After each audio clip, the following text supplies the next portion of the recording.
Salut, moi je suis Fred, je suis le cofondateur. C'est trop fort ou pas trop fort? Moi je m'entends plus en fait. Ça. Hein? Ah ouais, je suis devant l'écran, merde. Donc je suis Fred, je suis le cofondateur de Snoot Lab. Et Snoot Lab c'est une société toulousaine montée en 2010. Je vais vous raconter ça et je vais vous parler de l'Internet des objets et du monde Arduino.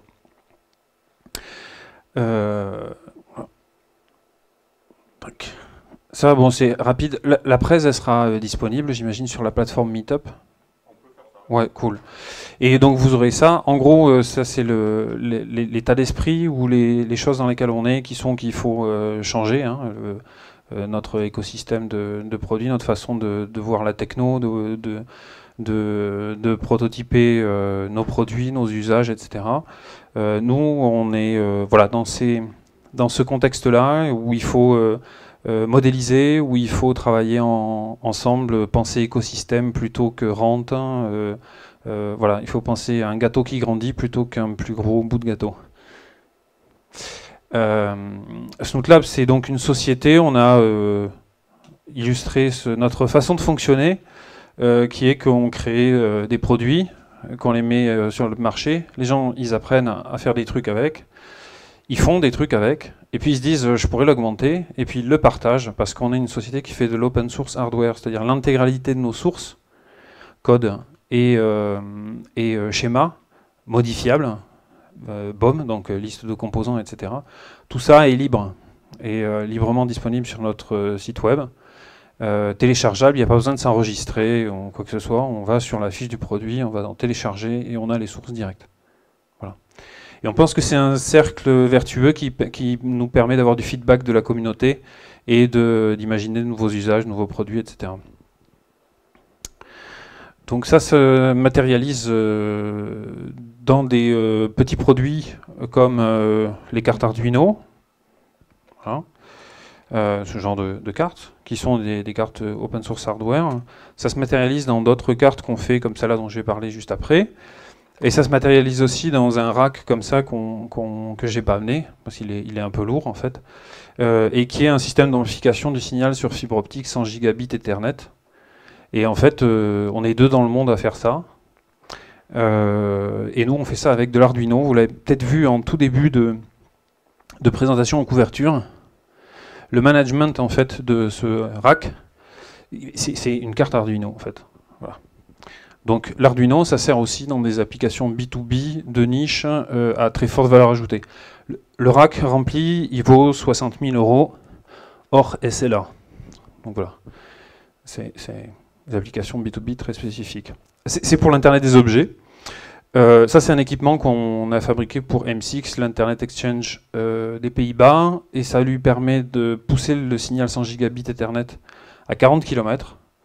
Et donc de relier tous ces data centers avec du 100 gigabits au lieu de les relier avec du 10 gigabits.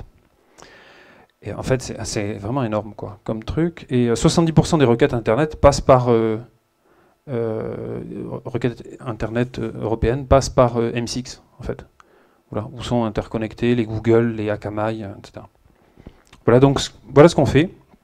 On s'adresse aussi bien donc aux hobbyistes, aux bricoleurs, aux gens comme vous qui sont plutôt des gens qui font du prototypage dans le milieu professionnel pour des usages connectés ou pas connectés, mais aussi pour des boîtes comme ça.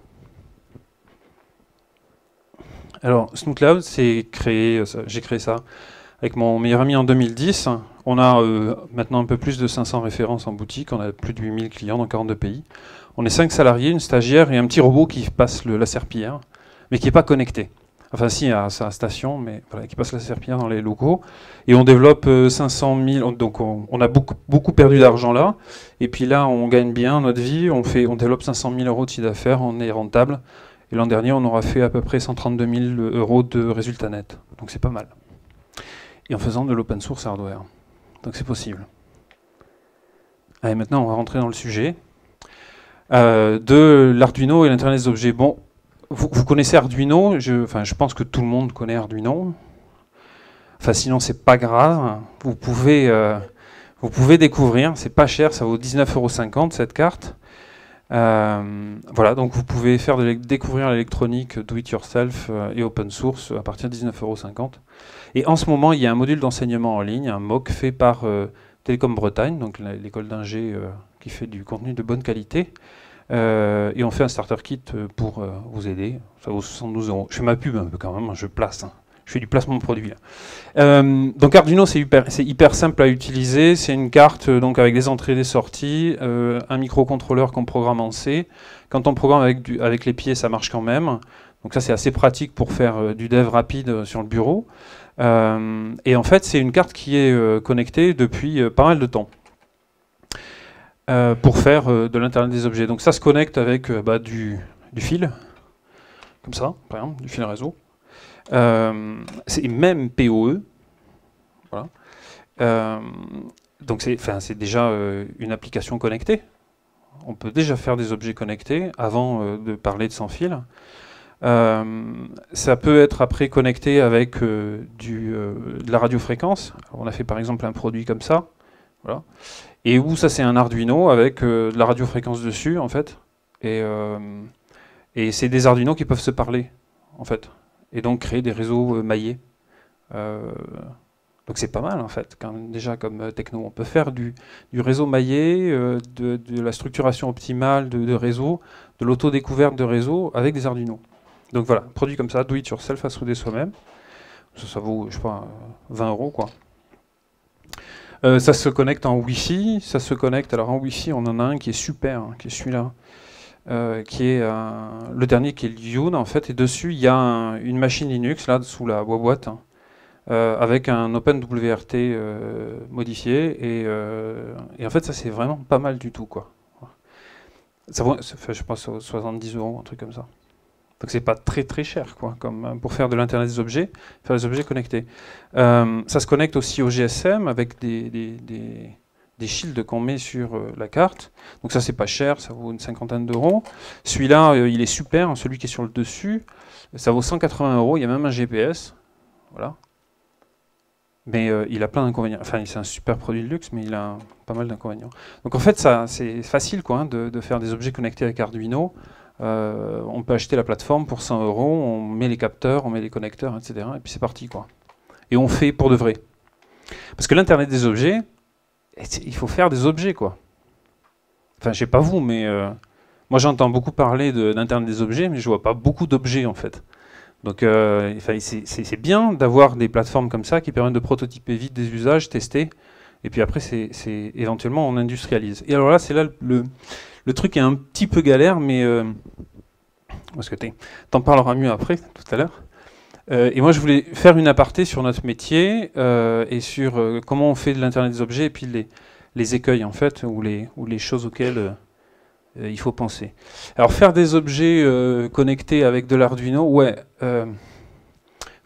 c'est petit, hein. Il fallait être au premier rang ou se rapprocher. Alors, faire du hardware hein, connecté, il faut faire du hardware. Et faire du hardware, en fait, c'est la merde. Parce que faire du hardware, ça coûte cher et c'est entre guillemets irréversible. Alors je vais donner des illustrations de trucs dans lesquels que vous pourriez rencontrer si vous vous lancez dans le hardware. Il faut que je prenne un peu tous les produits. Par exemple, je prends ce produit qui est super, qui vaut 180 €, etc. Sauf que quand ils ont designé le truc, ils n'ont pas respecté un connecteur là. Ah, ils ont mis un connecteur à la noix, et du coup on peut plus rien mettre par-dessus en fait. C'est débile quoi. Voilà.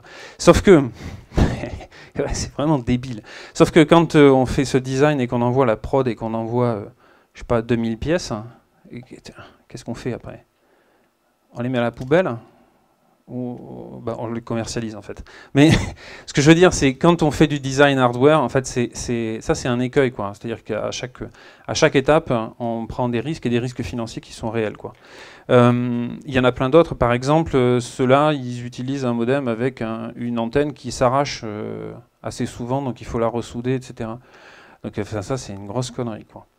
Et bon, ça se vend, hein, c'est SparkFun, c'est notre idole qui fait ça. Après, on a je sais pas moi, des gens qui font des modems, et puis ils oublient de dire à leur distributeur qu'en fait, il faudrait mettre à jour tous les modems qu'ils ont en stock, parce qu'en fait, dedans, il y a un firmware qui est buggé et qui fait qu'on ne peut plus mettre à jour l'arme qui est dedans via l'UART, mais uniquement par les pins 2 et 3. Donc ça, ceux qui connaissent un peu la techno, ils sauront qui c'est. Et c'est bien chiant parce que quand on fait une carte comme Hakeru, que je vais vous montrer après, nous, on n'a pas pensé à tirer les pins qui permettent, les GPIO qui permettent d'arriver directement à l'arme qui est dans le modem. Et alors là, on est face à un dilemme, est-ce qu'on balance les cartes ou est-ce qu'on se trouve un système pour les mettre à jour, enfin, donc faire des objets connectés à Internet, voilà, il y a des trucs comme ça. La partie hardware, c'est vraiment un enjeu, en fait. C'est vraiment un gros enjeu. Après, il y en a d'autres, ils sont pas cool, parce que quand on fait le shield, nous, on avait mis la sérigraphie dans un sens, et eux, sur leur modem, ils avaient mis la sérigraphie dans l'autre sens. Donc, en fait, voilà, il faut qu'on... C'est pas pratique, quoi. Voilà. Faire de l'Internet des objets avec Arduino, bon, quand on a passé cette étape du hardware, c'est assez simple. L'Internet des objets, donc, c'est des objets qui parlent de machine à machine. Mais enfin, ça, c'est pas nouveau, quoi, parce que les automates industriels, ça fait très longtemps que ça existe. Les systèmes de monitoring qui remontent des datas et qui conditionnent des alertes, ça existe depuis très longtemps. Donc, en fait, là, on n'invente rien quand on dit qu'on fait de l'Internet des objets. Là où on change la donne aujourd'hui, avec ces plateformes de prototypage rapide pour l'Internet des objets, c'est qu'on fait des objets qui parlent à des machines, qui parlent à des machines et qui parlent à des humains, en fait. Et en fait, cette dernière étape, elle est, à mon avis, très importante. Et avec Arduino, on peut assez vite prototyper des trucs, parce qu'il faut que les données, elles soient intelligibles, quoi, enfin, elles soient utiles. Et c'est ça qui a, en fait, de la valeur. Donc, quand on est un R2 ou un harder, je dis ça une fois à une de mes stagiaires qui était stagiaire en électronique, et puis je lui disais, toi t'es la hardeuse, et puis je me retourne vers l'autre stagiaire, je dis, toi t'es le softeux, et je lui dis, j'ai dit une connerie. Non, c'est véridique. Mais en fait, elle fait des trucs avec Sigfox maintenant, et super. Des stations météo qui déchirent. Et donc quand on est quelqu'un qui est du domaine du hardware, cette partie software, l'interface machine to home, c'est super compliqué en fait. Enfin, nous, on a de l'empathie avec les résistances et les transistors, mais après, les API, les trucs, tout ça, enfin, c'est un autre monde, quoi, ça ne nous parle pas du tout. Donc en fait, ça, c'est l'interconnexion quand on veut faire de l'Internet des objets. Ça, là, il y a un enjeu, quoi. Enfin, il y a vraiment un truc super important à faire, quoi. Enfin, sur lequel il faut travailler et qui est assez compliqué. Et puis, ça, c'est le dernier truc, je veux dire, sur... mon retour d'entrepreneur qui fait des objets connectés, c'est que faire des objets simplement des objets quand il n'y a pas d'intelligence, ça sert à rien en fait. D'ailleurs, c'est faire un objet qui remonte une température, franchement, on s'en fout quoi, complet. Ce qui est intéressant, c'est de pouvoir suivre des moyennes mobiles, faire des anticipations, des prévisions, etc. Donc c'est développer en fait de l'intelligence, soit dans l'objet, soit sur la plateforme qui est là et qui va nous parler à nous humains en fait. Voilà. Donc si vous voulez faire de l'Internet des objets, il faut expérimenter et il faut faire ces trois trucs. Voilà. Bon alors, pour faire ça, en fait, on a fait des trucs pour vous. On a fait la première carte, donc c'est Hakeru. Hakeru, c'est Snootlab, on a intégré Arduino plus Sigfox. En fait, on a le soleil pile comme ça, là, donc on n'y voit plus rien. Et, non, mais on ne peut pas faire autrement, je crois, non? Si.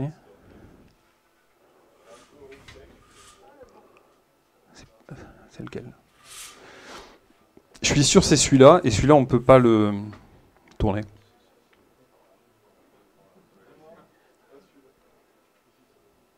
Oh, super. Dans une équipe, il faut toujours avoir un mec super grand. C'est super important. Donc nous on a développé, pour faire de l'Internet des objets, avec Arduino, on a pris la base Arduino, donc qui est open source hardware. C'est le petit logo de l'open source hardware là.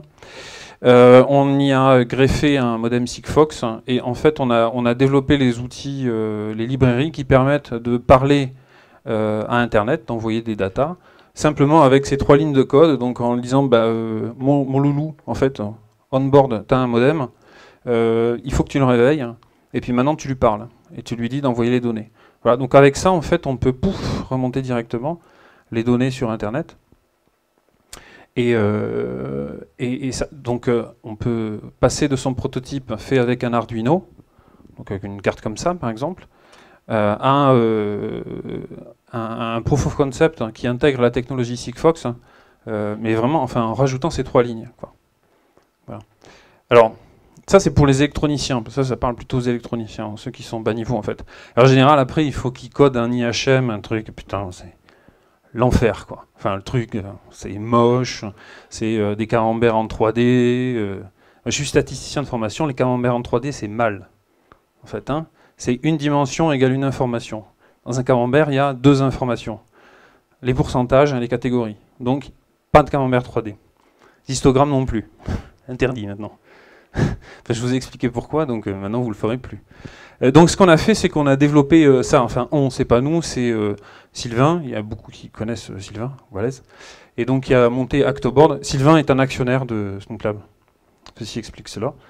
Et il a monté en fait un dashboard, et qui est fourni avec tous les objets connectés qu'on vend, qu'on fabrique, et donc tous nos objets, systématiquement, ils ont ça. C'est inclus, enfin il n'y a pas d'abonnement, enfin voilà, c'est dans la carte, quoi. La carte, elle vaut 100 €. Les autres sont à d'autres prix. Et il y a ce dashboard. Et en fait, on a juste à prendre son code qu'on a mis dans l'Arduino. On le colle dans une boîte de dialogue. Il va reconnaître les paramètres qu'on est en train de remonter au dashboard. Et tout de suite, il graffe les trucs. Voilà. Ça, c'est super cool, quoi. Enfin, pour les électroniciens, super. Et pour les informaticiens, en fait, ils ont la possibilité de renvoyer la data où ils veulent. Donc on peut faire un forward de la donnée, et quand on a rencontré un informaticien, lui demander de développer un truc spécifique, voilà. Donc ça c'est...